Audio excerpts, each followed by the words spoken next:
दोस्तों, आपने तुर्किस्तान के बारे में यानी टर्की के बारे में बहुत सारी चीजें सुनी होंगी कि टर्की ने दुनिया में ऐसा किया, टर्की ने दुनिया में वैसा किया। दोस्तों, टर्की या तुर्की जिसे भी हम किसी भी नाम से पुकारें, उसने हमेशा ही दुनिया में एक अहम देश होने का किरदार निभाया है। और खासकर अगर मुस्लिम कम्युनिटी की बात करें तो जब जब दुनिया में कहीं पर जुल्म हुआ है तो तुर्की देश सबसे आगे रहा है उसके खिलाफ आवाज उठाने में या उसके खिलाफ विरोध करने में। दोस्तों, जैसा कि आप और हम सभी जानते हैं कि अभी कुछ दिनों पहले ही जो युद्ध चल रहा था रशिया और यूक्रेन ने, उसने हमारी पूरी दुनिया को अलग अलग तरीके से हर क्षेत्र में बहुत ज़्यादा इफेक्ट भी किया था। और अगर दोस्तों खासकर हम बात करें अगर गेहूं की, तो यूरोप के साथ साथ दोस्तों दुनिया के अलग अलग देश भी बड़ी गेहूं की कमी का इस जंग की वजह से आज सामना कर रहे हैं। जी हाँ दोस्तों, इस जंग की वजह से, यूक्रेन और रशिया वार की वजह से आज यूरोप समेत बहुत सारे देश जो हैं वो इस कमी का बहुत बुरी तरीके से सामना कर रहे हैं। इवन दोस्तों कुछ देश तो ऐसे भी हो गए हमारी दुनिया के जहां पर अब सूखा पड़ने का डर भी सताने लगा है। लेकिन दोस्तों, आप ये बात जानकर चौंक जाएंगे कि इन देशों में सबसे ज्यादा जो परेशान है, सबसे ज्यादा जो इस कमी के कारण परेशान हो रहे हैं, उन देशों में एक नाम ऐसा भी है जो आप सबका सुना हुआ है और वो नाम है तुर्की का।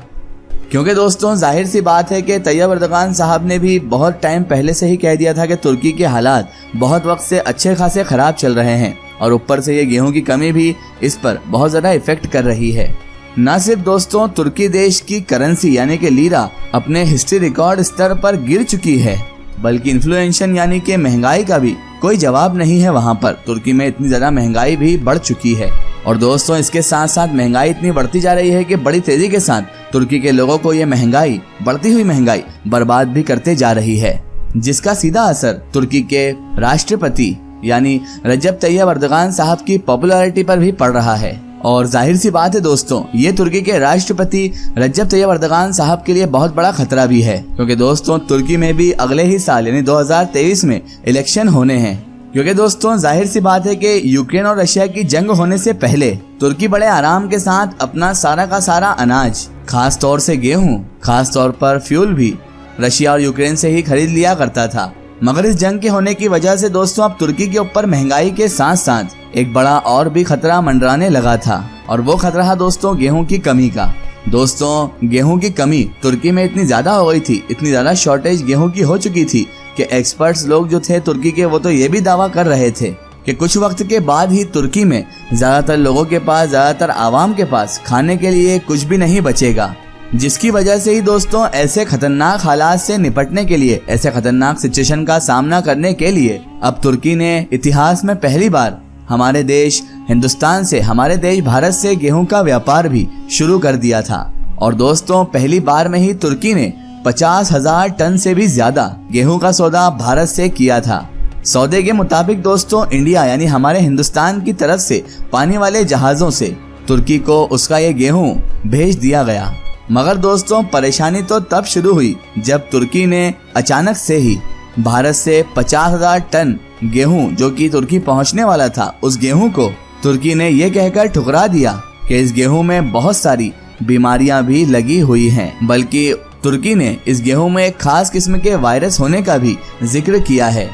और दोस्तों यही कहकर न सिर्फ तुर्की ने भारत के बहुत सारे गेहूं को रिजेक्ट कर दिया, बल्कि साथ ही साथ जो गेहूं वहां पर पहुंचा था सारा का सारा उसी शिप से इंडिया वापस भी पहुंचा दिया। और ये उम्मीद की जा रही है दोस्तों कि तुर्की से वापस भेजा गया वो सारा गेहूं, वो सारा अनाज इसी महीने की 15 तारीख यानी 15 जून तक ही हमारे देश में वापस आ सकता है। फिलहाल दोस्तों आपको अगर सूत्रों की बताएं तो जब से तुर्की ने हमारे देश भारत के गेहूं को रिजेक्ट किया है, इस अनाज को रिजेक्ट किया है, तब से लगातार ही दोस्तों सोशल मीडिया प्लेटफॉर्म पर अलग अलग तरह की बातें, अलग अलग तरह की चीजें वायरल हो रही हैं। और दोस्तों ट्विटर जैसे सोशल मीडिया प्लेटफॉर्म पर बहुत सारे इंडियन जर्नलिस्ट और बहुत सारे इंडियन एक्सपर्ट्स की तरफ से ये दावा भी किया जा रहा है कि तुर्किस्तान ने यानी तुर्की ने हमारे गेहूं को किसी भी बीमारी या किसी वायरस के चलते रिजेक्ट नहीं किया है, बल्कि इस गेहूं को रिजेक्ट करने की जो सबसे बड़ी वजह थी, जो सबसे बड़ा कारण था, वो ये थी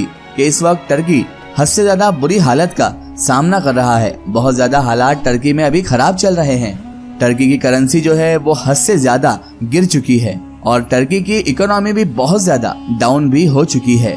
इसीलिए इस वक्त टर्की की हालत इतनी ज्यादा खराब हो चुकी थी, सिचुएशन इतनी ज्यादा बिगड़ चुकी थी कि इस वक्त टर्की के पास इस गेहूं का जो 50,000 टन की मात्रा में थे, इसका पेमेंट करने के लिए भी टर्की गवर्नमेंट के पास पैसे नहीं थे। और अब टर्की ने ये बहाना ढूंढकर अपना पल्ला झाड़ लिया कि इसमें बीमारी या फिर कोई वायरस लगा हुआ है। जबकि दोस्तों दूसरी तरफ कुछ इंडियन जर्नलिस्ट और इंडियन एक्सपर्ट्स की तरफ से ये भी दावा किया जा रहा है, ये भी कहा जा रहा है कि ये सब कुछ तुर्की के राष्ट्रपति रजब तैयब अर्दगान साहब की तरफ से अपने पॉलिटिकल फायदे के लिए, राजनीतिक फायदे के लिए किया जा रहा है। क्योंकि दोस्तों इन एक्सपर्ट्स और इन जर्नलिस्ट का कहना है कि ये बात तो पूरी तरह से क्रिस्टल क्लियर है कि टर्की देश का झुकाव, टर्की देश का पक्ष हमेशा से ही पाकिस्तान की तरफ ज्यादा रहता है। इसके अलावा दोस्तों कश्मीर के मैटर पर भी टर्की हमेशा से ही इंडिया को इंटरनेशनल लेवल पर क्रिटिसाइज करता हुआ ही नजर आया है। तो कहीं ना कहीं दोस्तों टर्की ने इस पूरे मामले की वजह से ही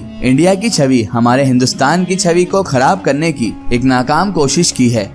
मगर दोस्तों इसके अलावा दूसरी तरफ तुर्की के सोशल मीडिया यूजर्स की तरफ से भी, जो सोशल मीडिया वहां पर यूजर्स हैं, उनकी तरफ से भी इन तमाम सवालों के और ये उड़ने वाली अफवाहों के अच्छी तरह से जवाब दिए गए हैं और लगातार अभी भी दिए जा रहे हैं। और उन सोशल मीडिया यूजर्स के मुताबिक तुर्की पर लगाए जाने वाले इस तरह के सभी इल्जाम, इस तरह के सभी आरोप पूरी तरह से झूठे हैं, पूरी तरह से गलत हैं। उनके मुताबिक दोस्तों तुर्की ने ये फैसला, जो वायरस और बीमारियों वाला फैसला जो लिया है, वो पूरी तरह से कोई जल्दबाजी में लिया गया फैसला नहीं है, बल्कि टर्की ने ये फैसला उस टेस्ट के बाद लिया है, उस एनालिसिस के बाद लिया है जो कि एक बड़ी संस्था की तरफ से किया गया था। और उसी टेस्ट में, उस संस्था के टेस्ट में ही ये साबित हुआ था कि इंडिया से आने वाला जो गेहूं है, इंडिया के गेहूं में एक तरह का वायरस, एक तरह की बीमारी मौजूद है जो हमारे सिटीजन्स के लिए हद से ज्यादा खतरनाक साबित हो सकता है। इंडियन गेहूं का परीक्षण करने वाली उस संस्था का नाम S&T ग्लोबल कमोडिटी इनसाइट्स बताया जा रहा है। दरअसल दोस्तों ये संस्था यूके की ही एक संस्था है। इसके अलावा दोस्तों सोशल मीडिया के प्लेटफॉर्म पर तुर्की के यूजर्स की तरफ से ये भी जवाब दिया जा रहा है कि आखिरकार ऐसे हालात में कि जब तुर्की इतिहास के सबसे बुरे हालात का सामना कर रहा है, सबसे बुरी हालात से गुजर रहा है, महंगाई जो है तुर्की में आसमान पर पहुंच चुकी है, करेंसी नीचे गिर चुकी है, इकोनॉमी रेट भी नीचे आ चुका है और अनाज की कमी भी हद से ज्यादा हो चुकी है। इवन इन्हीं सारी परेशानियों की वजह से ही, इन्हीं सारे हालातों की वजह से ही तुर्की ने इंडिया के साथ गेहूं के व्यापार पर मोहर भी लगाई थी। तो अब फिर इतने ज्यादा बुरे हालात में कि जब तुर्की को इतने ज्यादा अनाज की जरूरत है, इतनी नीड है, वो ऐसा आखिर क्यों करेगा कि वो इतने ज्यादा अनाज को रिटर्न कर दे। लेकिन दोस्तों कुछ नहीं कह सकते क्योंकि ये पॉलिटिकल मामला भी लगता है। फिलहाल दोस्तों आप लोगों की इस बारे में क्या राय है हमें कमेंट सेशन में जरूर बताइएगा। आपकी राय हमारे लिए बहुत ज्यादा इम्पोर्टेंट है, इसलिए आप राय अपनी कमेंट में जरूर दीजिएगा। फिलहाल दोस्तों आज की हमारी वीडियो में बस इतना ही। अगर ये वीडियो आपको पसंद आई है तो इसे ज़्यादा से ज़्यादा शेयर कीजिए और इसे अपने फ्रेंड सर्कल, अपने रिश्तेदारों तक जरूर पहुंचाएं। इसी तरह की इन्फॉर्मेटिव और हिस्टोरिकल वीडियो के लिए हमारे चैनल को सब्सक्राइब कीजिए और पास में दिए गए घंटी के आइकन को जरूर दबाएं ताकि हमारी आने वाली हर नई वीडियो की नोटिफिकेशन आप तक पहुंचती रहे।